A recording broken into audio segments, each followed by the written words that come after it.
We'll figure it out. We'll get it done. Don't Yeah, worry. yeah, yeah. Looking Um, forward to that. Yeah. Hey, well, there he is. There's the coach. All right. Hey, all He's right. in the holding room. There we go. Coach Bill Hey. Clark joining us here with Longshore McKnight, presented by Bud Light. Hey, Coach, how you doing this morning? Morning, guys. How are y'all? We're doing really well. It's great to see you, Coach. And I know a lot of people have not been paying attention and everything. And the first question we got to ask, how you feeling, man? I feel great. It's amazing. I think, anybody that's ever had a back problem, I end up talking to, and it's that whole story of the second surgery, and just like anybody, even with all the great docs I know and all the things that we know dealing with trainers, I was worried, going to have a back fusion. What was that going to turn out like? And just to be on the other side of that, and really have had great therapy and just feel good. Really do feel great. Thank you. Man, glad to hear that. Glad you're feeling so good, because I know you weren't there. No, obviously having that surgery done. So, man, that is great news, Coach. Coach, my first question, I'm just kind of curious, is now that you've kind of stepped back and are watching the game from a different vantage point, what do you see in college football now? I mean, we got the NIL, we got the transfer, we got the 12-team playoff coming. Things are different. Give us your thoughts about how college football is different today.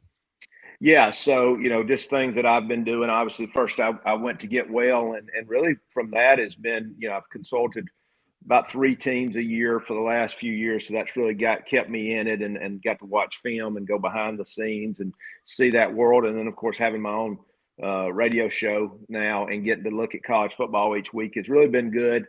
I think there's still great football. I think obviously we're still dealing with, as I say, kids, but young men. So, I still see a lot of great things. Obviously, the NIL and the transfer is really the biggest thing we're all dealing with. I know you guys talk about this a lot. The worry I've had since day one was the people getting people off other people's roster that starts early in the year. That does not. It's not what we all think, where it's so cut and dry, and the guy's at the end of the year and he leaves the team. Which, as I've said a million times, if somebody doesn't want to be with you, that's not the worst thing. What's best for him, what's best for you, that all usually ends up working out. What we're dealing with now is this, with there's people contacting this guy off this roster, and that's been my biggest worry. But as far as just the football goes, I think we're seeing great football.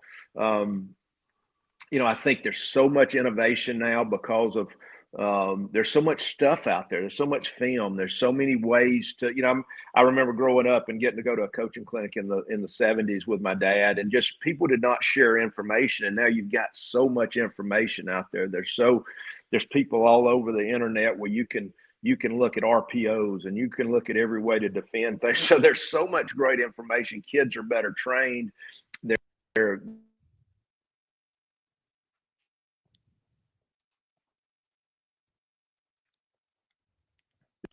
But also there's the changes that we're talking about with NIL and portal, et cetera.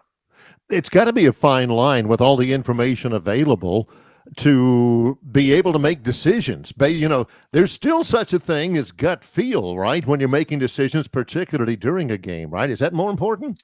I think so. I was always kind of one of those anti-analytics guys. I laughed when those guys first came in. No offense to those guys, but you're not in the moment. I think we look at all those things, but gut feeling and experience, and I say this all the time, you cannot replace experience. And I think we're seeing that, and this is no offense to these guys, because you got to get experience some way, but the guys that have been in the game, the guys that have been head coaches, I think we're seeing a lot of these guys that are great at drawing up plays, and they've got great ideas. But when it comes to head coaching decisions, there's a lot of experience that goes into that, and I think that's really necessary. And, you've got the players, and I think sometimes, Coach, the fans lose sight of this, because they see the helmet, they see the pads, they don't see the human being inside. Right. Analytics a lot of times can't necessarily tell you when you've got a big play to be made.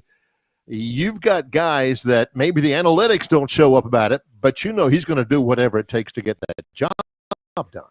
Correct. It still comes back to the people. I'm such a, I'm an old strength and speed training guy, making the commitment to each other, the family, playing for each other. That I don't want, that should not get lost. And I think what we've done, because there is so much money involved, I think from a fan perspective, I'm in that category now. I think we're all a little bit harsher than maybe we used to be, because it's now just, these guys are all getting paid. No, they're still college guys. They're still college kids. We got to remember that. And I think obviously the job of the head coach is to keep reminding folks of, what are we here for? We're still trying to make these guys better, but I do think it's made it more of a business than it used to be. Yeah, I think you're right about that, Coach. And a lot of the fans kind of wonder, are they really, playing for the school? Are they playing for their teammates? Or are they looking maybe out for themselves a little bit more than they did in the past? I mean, they all want to get to the NFL, but the numbers tell them a very, very small amount are going to get there. Just balancing that all out. I mean, coaches today, we've seen it. Some of these coaches, particularly in basketball, have had enough. They've moved on. It's not what they signed up for. Nick Saban probably falls into that category as well. But just balancing that all out, I mean, the duties and responsibilities of a head coach, I think, are a lot greater now than they were 5, 10, 15 years ago.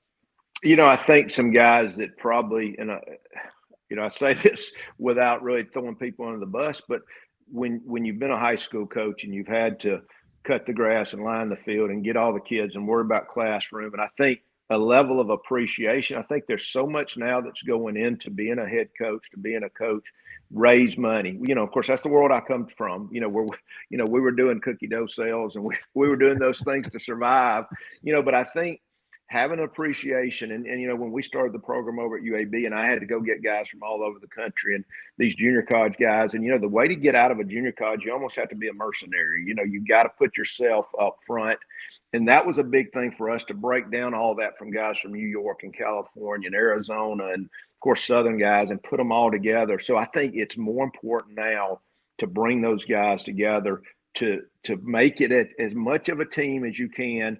Even back then, though, we were starting to deal with some of this red shirt things where guys were thinking about this red shirt and, what does that mean for me? And that's the stuff that I hate.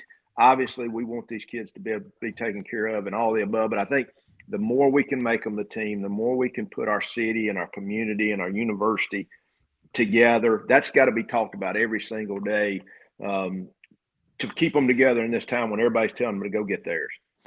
I know you've been at this a long time. You're starting to get your own Bill Clark coaching tree these days. And I want to tell you a little story about this. During the summer, I had a chance down in New Orleans to spend a good bit of time with Bryant Vincent down at ULM. And what you're just talking about just now, Coach, he's had to do down there. He had to bring in like 71 new players, including 40-something after spring practice at ULM. And I will tell you that if there is a coach getting more out of his resources and out of his players in the country than what Bryant Vincent is doing at ULM, I'd love to know him, Coach.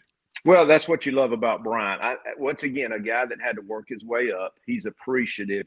He had to fight. He went from a high school assistant to a high school head coach, and then joined us at South, and then those years with me at UAB. He had to fight. He had to earn. And here's the key: I always say, do more with less.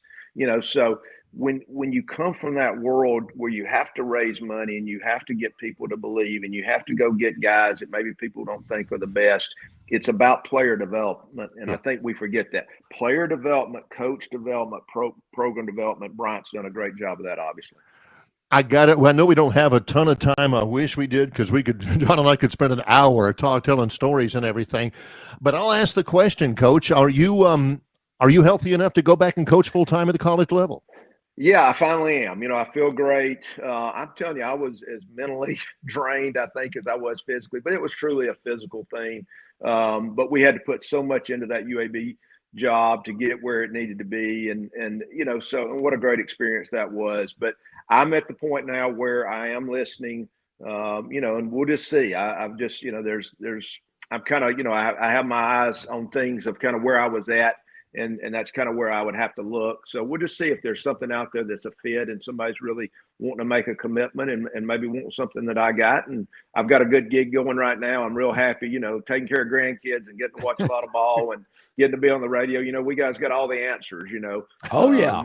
You know how that is. But you guys do a great job. Y'all always I want to brag on you while I got a chance. Just, the things y'all have done in the River region and supporting all athletics, specifically football, but whether we're talking about high school or college or whatever, y'all have always done such a great job. I've always loved being on with you. So we'll just see kind of what the Lord's got in store for us. Well, Coach, we really appreciate that. Thank you for the compliments. And, Coach, I got to think, I know there's a couple of openings already, but things are really going to start heating up in the next month to 6 weeks, because that's when you start hearing schools wanting to make a change. So I got a feeling there are going to be some schools out there that are going to be calling your cell phone and wanting to get some more information from you as more openings pop up. Yep, we'll see what happens. Appreciate you very much. Good luck, Thank Coach. you, It's wonderful to talk with you again. Yes, you too. Have a great We'll day. do it again soon. Thank you, Coach. That's Coach Bill Clark joining us here on our City of Montgomery guest hotline. And I tell you, Barry, remember when we interviewed him when he was the head coach of the Prattville Lions back in the radio days? And, man, he has just done an incredible job moving his way up through the college ranks. And so glad to hear he's feeling good. I mean, man, I'm telling you, Barry, reports we were hearing, I mean, Coach could barely walk. Yeah, and that job requires a great deal of energy, as you might imagine. It's been a little while. I think it's been 17 years since he's been at Prattville, and he made the move into the college games. I got a lot of family and friends, Salters and everybody in Prattville. They remember, man, they were kicking behind and taking names. You better believe when Bill it. Clark was at Prattville High School. And we've said this before. You've made the point. I've made the point. Junior high, high school, college, pro, whatever. If you can coach anywhere, and he is that guy. I would say he is one of the people I would think that if you just dropped him, if you let him down from a helicopter in the middle of a college football practice anywhere at any level or a high school practice, he would have it figured out and he would make a contribution immediately. Now, Barry, I wasn't going to ask him this, but my first thought was the Trent Dilfer experiment is not working. I mean, you look at the record, the fan base, they didn't turn it out. I mean, are there things going on behind the scenes to get Bill Clark back at UAB? That would, again, he left on good terms. He just couldn't go anymore. Yeah. And you're right. Here we are. It's mid-October. You've already seen openings. There's an opening at East Carolina. There's an opening at Southern Miss. There's going to be more probably before we get on the air this time next week. He is out of the people who are available right now. I don't want to start piecing out of the people who are available. He's just about as close a thing to a sure thing. Yeah. As you've got. I wonder though, Barry, would a Power 5 school take a shot at Bill Clark? Would maybe not that they're looking, but like a Wake Forest, NC State, maybe Mississippi State. I know they got a new coach, but I'm just kind of that level. He is, again,